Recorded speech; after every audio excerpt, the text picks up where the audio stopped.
Assalamualaikum warahmatullahi wabarakatuh. Salam sejahtera bagi kita semuanya.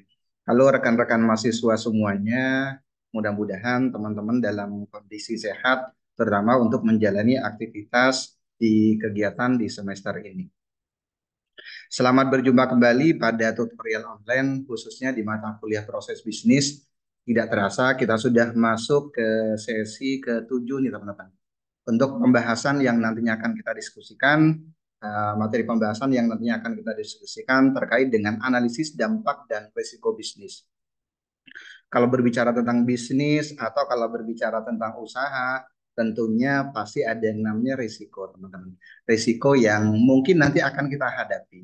Nah, sebagai calon usahawan atau calon wira swasta, tentunya yang harus kita lakukan adalah minimal ada kegiatan preventif yang nantinya bisa kita lakukan terkait dengan risiko bisnis yang nantinya akan kita lakukan atau yang nantinya akan kita hadapi. Baik bisnisnya terkait dengan sektor perdagangan atau contohnya di sektor jasa ataupun di sektor-sektor yang lain, teman-teman.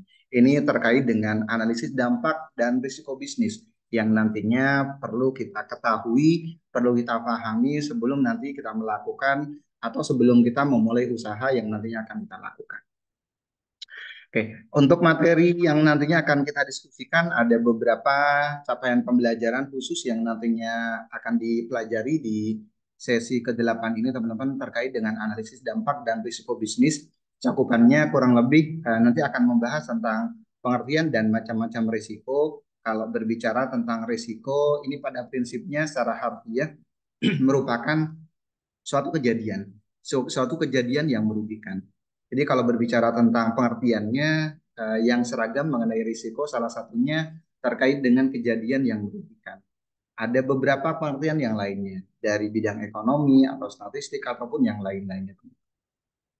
Berikutnya ada pembahasan tentang risiko dan kondisi ketidakpastian. Bagaimana caranya kita selaku calon wirausahawan menghadapi ketidakpastian. Contoh seperti yang terjadi di di akhir-akhir ini yang terjadi di belahan dunia ataupun di Indonesia. Berikutnya ada pembahasan tentang risiko-risiko utama dari kegiatan usaha. Kegiatan usaha yang nantinya akan kita jalani. Nah, ini yang terkait dengan konsep dari pengertian dan macam-macam risiko, teman-teman, yang perlu kita pahami.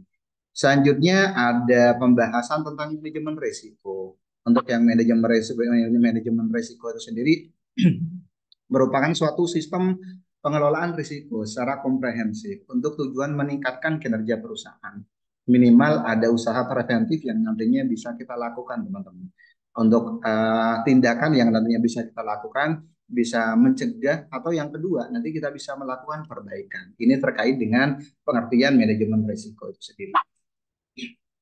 Untuk aktivitas belajar di sesi ke-7 yang nantinya perlu teman-teman lakukan, ada beberapa aktivitas yang nantinya perlu kalian lakukan. Tentunya yang pertama melakukan kehadiran sesi ke-7 teman-teman. Selanjutnya ada angket evaluasi tutor terkait dengan pembelajaran di satu semester ini yang sudah kita lakukan bersama-sama. Selanjutnya ada materi inisiasi dan materi pengayaan. Silakan teman-teman, silakan diakses materi inisiasi dan materi pengayaan. Berikutnya ada diskusi ke-7. Silakan nanti teman-teman fokus juga ke diskusi ke-7 dan ada tugas ketiga teman-teman. Tugas 3 yang nantinya akan berpengaruh juga ke nilai akhir teman-teman semuanya. Berikutnya ada tes formatif 7. Ini yang nantinya bisa teman-teman kerjakan. Jadi kurang lebih ada beberapa aktivitas di aktivitas belajar ke-7 yang nantinya harus teman-teman kerjakan. Selamat melaksanakan aktivitas, selamat belajar, tetap semangat dan jaga kesehatan. Saya akhiri. Assalamualaikum warahmatullahi wabarakatuh.